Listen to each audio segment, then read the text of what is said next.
The capital நண்பர்களுக்கு வணக்கம். நான் உங்கள் நிரஞ்சன். அக்கௌண்டபிலிட்டி அப்படின்னு ஒன்று சொல்லுவாங்க. அதாவது ஒரு விஷயம் நடந்துச்சுன்னா அதுக்கு பொறுப்பேத்துக்கிறது.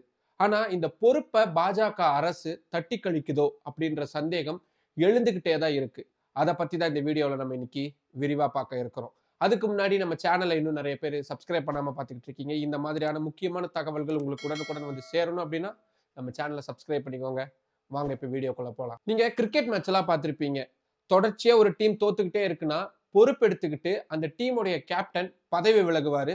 புதுசா வரக்கூடிய ஒருத்தருக்கு வழி கொடுப்பாங்க. இது எதுக்கு அப்படின்னா, அந்த டீம மொத்தமா மறுகட்டமைப்பு செய்யறதுக்காக தான். ஒரு புதிய தலைவர் வராரு அப்படின்னும் பட்சத்துல, அதுல புதிய யோசனைகள் வரும். அப்படி யோசனைகள் வரும் பொழுது, கடந்த காலங்கள்ல செஞ்ச தவறுகள் சரி செய்யப்படும். அப்படின்றதுனால தான் இந்த அக்கவுண்டபிலிட்டி அப்படின்றது ரொம்ப ரொம்ப முக்கியம். இது வெறும் விளையாட்டுக்கு மட்டும் இல்ல, அரசியல் தொடங்கி அத்தனை தளத்துக்குமே பொருந்தக்கூடியது. ஆனா கடந்த சில ஆண்டுகளாகவே இந்த அக்கவுண்டபிலிட்டி அப்படின்னு சொல்லப்படக்கூடிய இந்த பொறுப்பேற்கக்கூடிய விஷயத்தை பாஜக தலைமையிலான மத்திய அரசு கை கழுவுறாங்களோ அப்படின்ற மிகப்பெரிய சந்தேகம் வலுவாவே இருக்கு. உதாரணமாவே பார்க்கலாமே, ஜம்மு காஷ்மீர் மாநிலத்துல பகல்கம்ல தீவிரவாதிகள் நடத்தின அந்த தாக்குதல்ல எதுவுமே அறியாத அப்பாவி சுற்றுலா பயணிகள் கொல்லப்பட்டிருந்தாங்க. அதனுடைய ஈரம் கூட இன்னும் காயல. அதுக்குள்ள வெறும் 6 மாசத்துல தலைநகர் டெல்லியில இருக்கக்கூடிய செங்கோட்டையில மிகப்பெரிய தீவிரவாத தாக்குதல், அதுவும் சூசைட் பாம் அப்படின்னு இருக்கலாம் அப்படின்னு அஞ்சப்படக்கூடிய மிக கொடூரமான ஒரு தாக்குதல் நடத்தப்பட்டிருக்கு. 13 பேர் கொல்லப்பட்டிருக்கிறாங்க. ஆனா இதுக்கு யாருங்க அக்கௌண்டபிலிட்டி?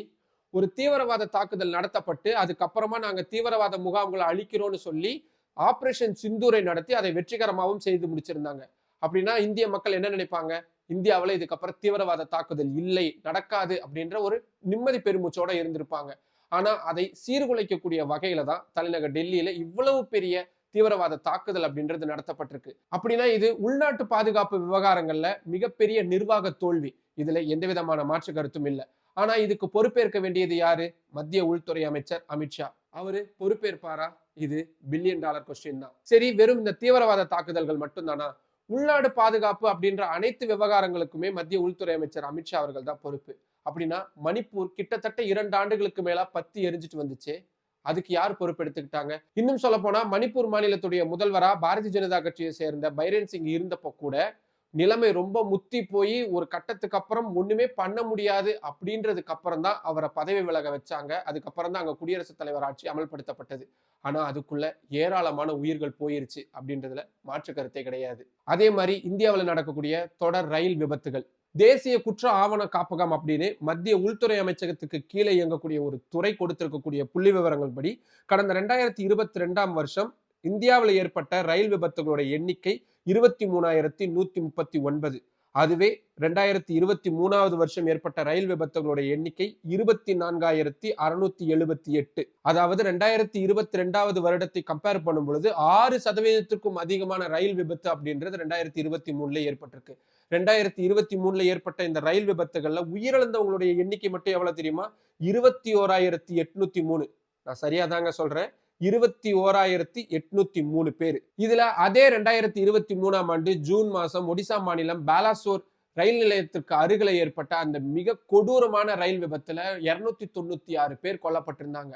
ஆனா அதுக்கப்புறமும் கூட ஏன் இப்ப வரைக்கும் மத்திய ரயில்வே துறை அமைச்சரா அஸ்வினி வைஷ்ணவ் அவர்கள் தான் தொடர்ந்துகிட்டு இருக்கிறாரு.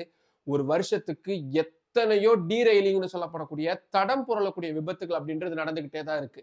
ஆனா இதுக்கெல்லாம் பொறுப்பேற்க வேண்டிய, அக்கௌண்டபிலிட்டி எடுத்துக்க வேண்டிய மத்திய ரயில்வே துறை அமைச்சர் அஸ்வினி வைஷ்ணவ் பதவியிலே தான் இருக்கிறாரு. அந்த பதவியை வேறு ஒருத்தருக்கு மாற்றணும், அந்த கேப்டன்ஷிப்பை வேற ஒருத்தருக்கு மாற்றணும் அப்படின்ற எந்த விதமான அடிப்படை யோசனை கூட மத்திய பாஜக சர்க்கார்கிட்ட இல்லாம இருக்கு அப்படின்றதுதான் வருத்தத்துக்குரிய விஷயம். சரி, இந்த ஒரு துறை மட்டும் தானா? விமான போக்குவரத்து துறை எடுத்துக்கோங்க.